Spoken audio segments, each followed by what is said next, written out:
I've always been the odd one out in my family, the black sheep, as they say. My name's Cheryl James. I'm 32 now, but for as long as I can remember, I've never really fit in. I grew up as the oldest child of two doctors, Isabella and Adam James. My parents were big shots, but none of that good stuff ever really came my way. All the attention and perks were reserved for my younger twin brothers, Scott and Charles. The moment those two were born, it was like I became invisible to my parents. At first, it was little things like them getting a bigger slice of cake or newer toys. But as we got older, it became worse and more obvious. I'll never forget my 12th birthday. I had been hinting for ages about this art set I saw in a shop window, not anything fancy, just a simple kit with some decent paints and brushes. When my birthday finally came, I was so excited to open my one present. But what did I find? A math workbook.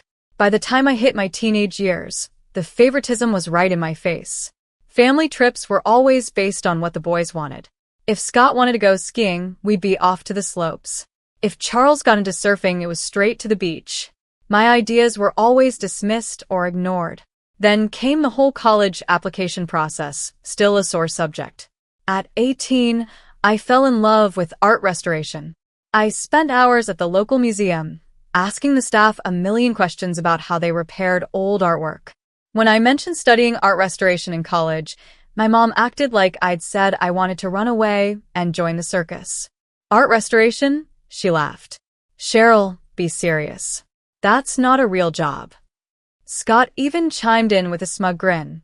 Yeah, Cheryl. Why don't you do something useful, like becoming a doctor? The look of pride on my parents' faces when Scott said that I'd never seen them look at me like that. Even though my family wasn't on my side, I was determined to follow my passion. When college acceptance letters started arriving, I was thrilled to see that I'd been awarded a scholarship for art restoration. I ran into the kitchen, waving the letter around, practically shouting, Mom, Dad, I got a scholarship. My mom barely glanced up from her medical journal. That's nice, honey, she said.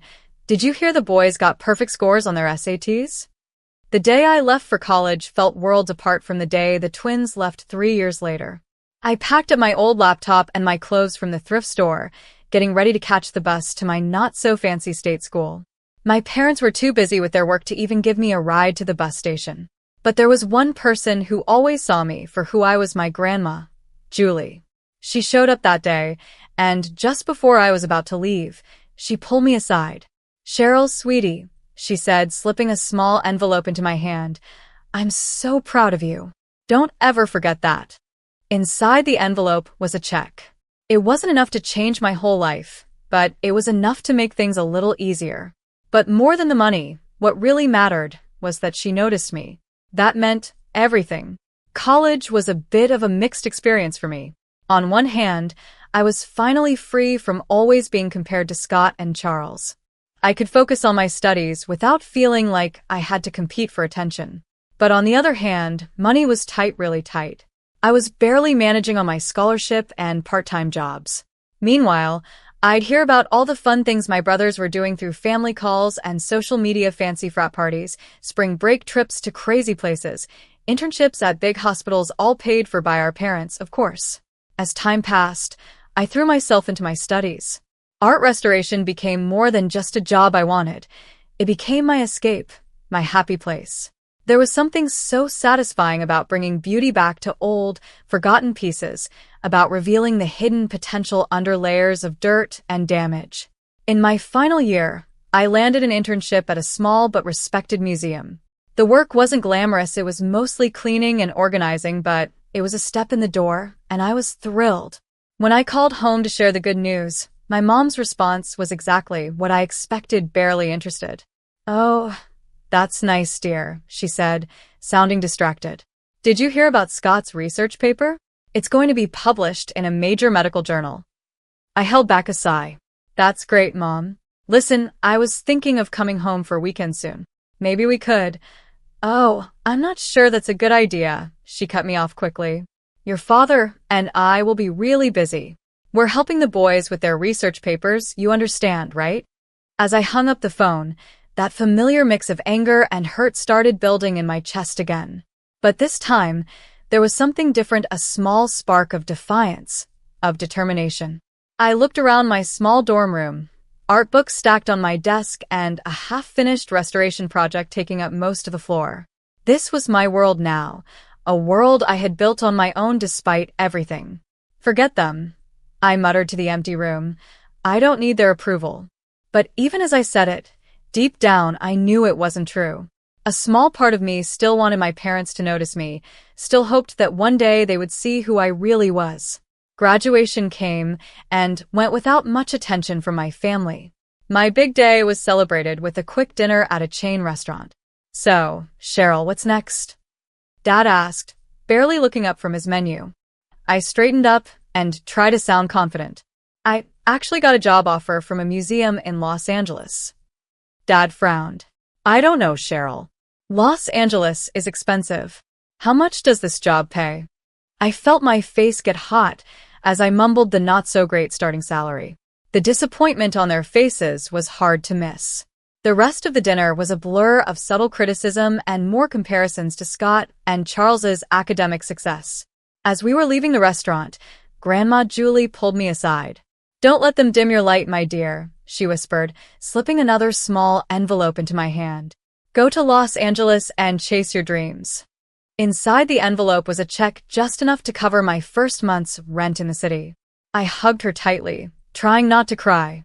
The next few years were a whirlwind. I threw myself into my work, slowly making a name for myself in the art restoration world. During this time, I met John. He was a struggling graphic designer with a kind smile and an infectious passion for his work. We clicked instantly over our shared love of art and our experiences as underdogs in our fields. After dating for a while, I decided it was time for John to meet my family. From the moment we sat down, it was clear my parents had other plans. They fired question after question at John, each one more intense than the last. "So, John," Dad began, trying to sound casual but failing, "what are your long-term career prospects?" John shifted in his seat, clearly uncomfortable. "Well, I'm building up my client base. It takes time, but I'm making progress." Mom jumped in. "And your income? Is it enough to support a family?" My face flushed with embarrassment. "Mom, that's not," but John squeezed my hand under the table. "It's okay, Cheryl," he said calmly. "I'm not where I want to be financially yet, Dr. James, but I'm working hard to get there." The interrogation continued throughout dinner, and with each question, it was clear my parents weren't convinced. I could see John's confidence dropping and my own anger rising. As we were leaving, Mom pulled me aside. "Cheryl, honey, I know you think you care about this boy, but you need to be realistic. You've already picked a tough career path. Don't make it harder by being with someone who has no future." "Mom," I whispered, shocked at how blunt she was. Dad stepped in too. "Your mother's right, Cheryl. You need to think about your future. John seems nice, but is he really good enough for you? You could do so much better." I stood there, speechless, as all the frustration I had bottled up for years nearly boiled over. How dare they judge John? How dare they dismiss my choices once again? As John and I started planning our wedding, reality hit us hard. Our savings were pretty small, barely enough for a simple ceremony. One night, after staring at budget spreadsheets for hours, I decided to ask my parents for help. Maybe they'd want to contribute. "Mom, Dad," I began cautiously during our weekly call, "John and I have set a date for the wedding. We're trying to keep costs low, but I was wondering if you might want to help out a little, maybe even just with the planning." The silence on the other end was long and uncomfortable. Finally, Mom spoke, her voice cold. "Cheryl, you're an adult now. If you've chosen to marry this person, you need to handle the consequences yourself." I hung up, feeling awful but not really surprised. Once again, Grandma Julie stepped in to save the day. When I told her about the situation, she didn't hesitate. "My dear," she said warmly over the phone, "I may not be able to give you the wedding of your dreams, but I want to help make your day special." She sent some money, and while it wasn't much, it made a big difference in our plans. The wedding day came, and I had a mix of excitement and nerves. The community center we rented was simple but looked lovely, decorated with wildflowers and fairy lights. Our close friends helped with everything, from the decorations to the homemade cake. As I walked down the makeshift aisle, John's face lit up with a smile that made all the struggles worth it. For a moment, I forgot about the money issues and my family's negativity, and I just soaked in the love in his eyes. That bubble burst when I saw my family. Mom and Dad sat stiffly in the front row, looking bored and unimpressed. I overheard Mom whispering to Dad about how tacky the decorations were and how cheap the food seemed. Scott and Charles were even worse, standing in the corner, laughing and glued to their phones. I tried my best to ignore them, focusing on our vows and the kind, supportive faces of our friends. It wasn't until the next day that I realized how truly cruel they could be. When I woke up, my phone was blowing up with notifications. Scott and Charles had posted a bunch of embarrassing photos from the wedding on social media. "Congrats to our big sis on her special day," read one caption under a blurry picture of John and me cutting our homemade cake. Another post had a sarcastic caption, "Nothing says true love like a dollar store wedding," next to a picture of our decorations. One post showed our buffet table beside a photo of a fancy meal from a high-end restaurant with the caption, "Cheryl's wedding versus our average Thursday lunch, guess which is which." The comments were brutal. Some relatives were horrified by Scott and Charles's behavior. Aunt Nicole wrote, "This is completely unacceptable. You should be ashamed of yourselves." But others found it funny. Our cousin Mark commented, "Savage, but true. That wedding looked like a homeless convention." Reading through the comments made me feel sick, but what hurt the most was seeing my parents' responses. Instead of scolding their sons, they were encouraging them. Mom had commented, "Boys will be boys. It's just a bit of harmless fun." I didn't call them or demand an apology. I just decided to cut them out of my life for a while. 5 months after the wedding, it was time for the annual James family reunion. Even though I had my doubts, John thought we should go, hoping it might be a chance to clear the air. We couldn't have been more wrong. The tension was so thick you could feel it. I kept it together for the first hour, making polite conversation and avoiding my immediate family as much as possible. But then I overheard Scott bragging about his latest luxury vacation, paid for by our parents, of course. Something inside me snapped. "Must be nice," I said, loud enough for everyone to hear, "to have Mom and Dad pay for your entire life." The room went silent.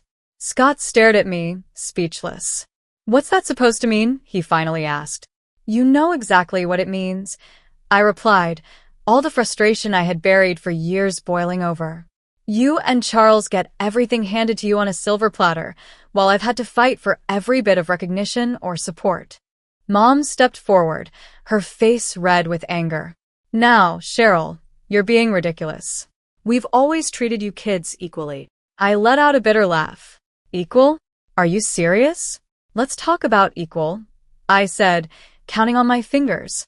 Private school tuition for the boys, public school for me. Brand new cars for their 17th birthdays, nothing for mine. And the grand finale $700,000 for their Ivy League educations while I had to scrape by on scholarships and loans. The room was so silent you could hear a pin drop. Everyone was staring, watching our family's dirty laundry being aired out in front of everyone. Mom's voice was cold when she finally spoke.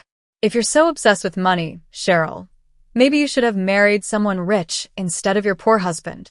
Her words hit me like a slap. John, who had been quietly supporting me the whole time, stiffened beside me. "How dare you?" I whispered, feeling tears in my eyes. "John is worth 10 of you. He loves me for who I am, not for how I can make him look to his country club friends." The reunion spiraled into chaos.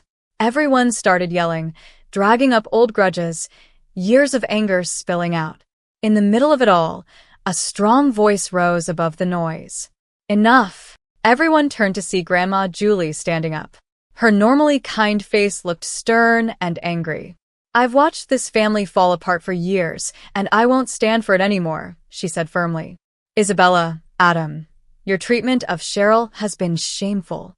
And you boys," she added, turning to Scott and Charles, "your cruelty toward your sister is unforgivable." The room went silent again, but Mom, never one to back down, spat out, "Mother, you don't understand. Cheryl has always been difficult, always causing problems. No, Isabella, Grandma interrupted.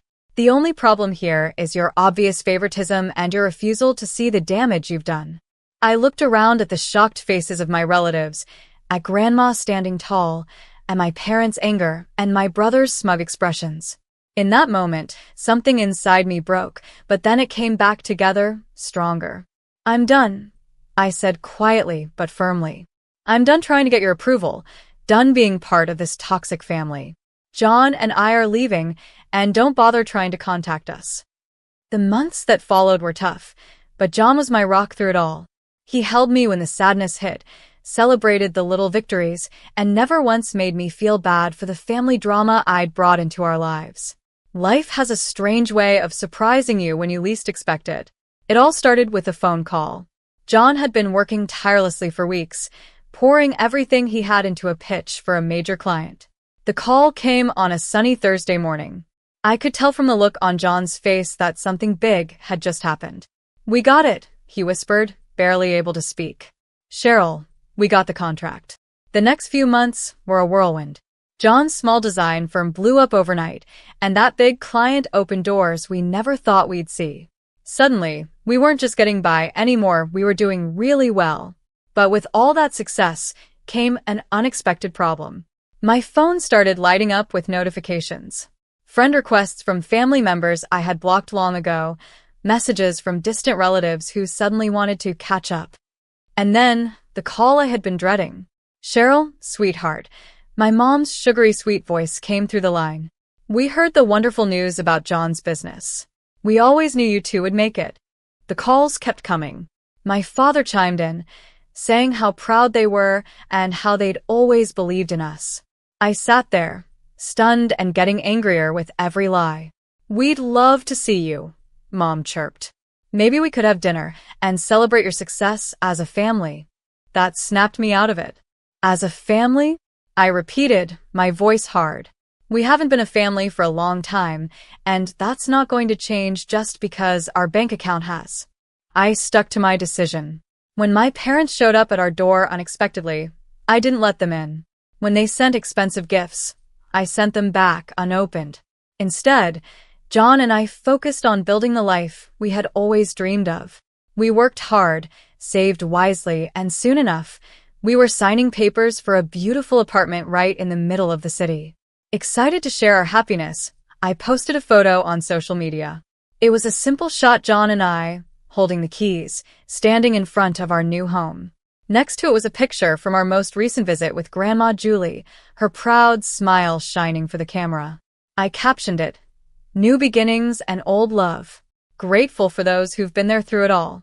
As I hit post, I felt a weight lift off my shoulders. This was my family now, John, Grandma Julie, and the friends who had stuck with us through thick and thin. We had built this life ourselves, despite all the challenges and despite the people who said we couldn't do it. The soft evening light poured through the windows of our new apartment as I worked in the kitchen, getting dinner ready for John and Grandma Julie. It was our first real family dinner in the new place, and I wanted everything to be perfect. Suddenly, there was a loud, aggressive pounding on the front door that shattered the peace. "Cheryl, open up. We know you're in there." My blood ran cold. I recognized those voices anywhere, Scott and Charles. Before I could react, the door burst open, and my brothers stormed in, their faces twisted with anger. I barely had time to see John jump to his feet before Scott was in my face, jabbing his finger at my chest. "You manipulative little," he snarled.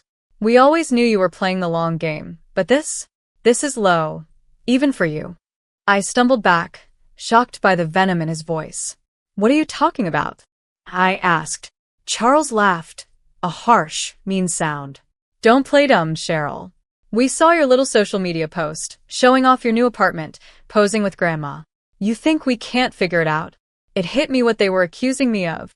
"You think Grandma bought us this apartment?" "We know she did," Scott spat. "You've been playing the poor, neglected child for years, worming your way into her good graces. Now you've tricked her into making you the sole heir." Anger surged through me, and I stood taller. "You have no idea what you're talking about. John and I bought this apartment with our own money, money we worked hard for. Charles sneered, his eyes darting around the room. Right, sure you did. Where's the old bat anyway? Hiding her, so we can't talk some sense into her? She should be in a cemetery by now. I can't wait for her to kick the bucket, so I can sell her house and live it up. The room went deadly silent. For a second, I thought I had imagined those awful words. Then a quiet voice came from the doorway of the guest room. So, this is how you really feel about me? All heads turned to see Grandma Julie standing there, her face a mix of shock and disappointment. The color drained from Scott and Charles's faces as they realized she had heard everything. Grandma, Scott stammered. We didn't mean. Julie raised her hand, stopping him. I've heard enough, she said, her voice calm but firm.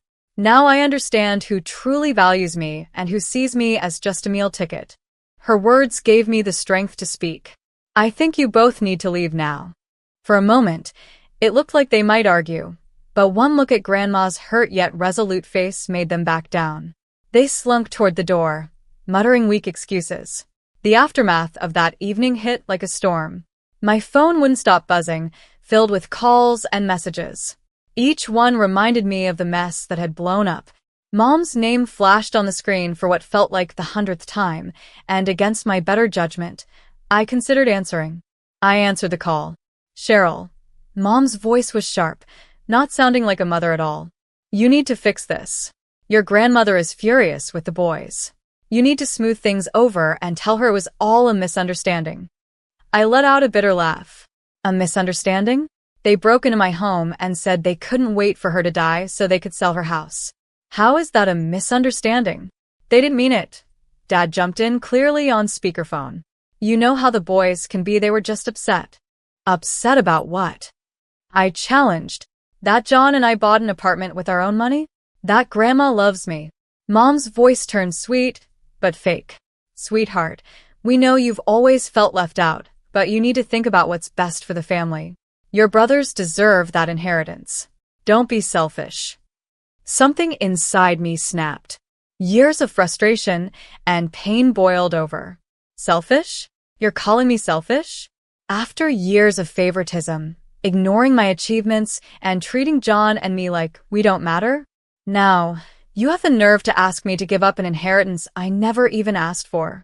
Cheryl, now hold on, Dad began, but I cut him off. No, I'm done. I'm done with the guilt trips, the manipulation, all of it. Don't call me, don't text me, and don't come to my door. We're through. Over the next few days, I blocked their numbers, along with Scott and Charles's. It was painful, like cutting off something rotten, but it was necessary for my healing to begin. As the dust settled, I found myself surrounded by a different kind of warmth. Grandma Julie, now fully aware of the family dynamics she had long suspected, became an even bigger part of our lives. Aunt Nicole, who had reached out after the wedding mess, became a regular visitor. I always knew you were special, Cheryl, she said, hugging me tightly. I'm sorry I didn't stand up for you sooner. Other relatives, cousins, distant aunts, and uncles who had seen how my family mistreated me over the years sent messages of support. It felt like a veil had been lifted, allowing real relationships to grow where before there had only been obligation. John's family, bless them, surrounded me with unconditional love. His parents, who had watched from the sidelines as my own family tore me down, went out of their way to make me feel cherished. John and I poured ourselves into making our new apartment a home. Every piece of furniture, every photo on the wall was a symbol of the life we were building together, a life built on mutual respect, support, and love.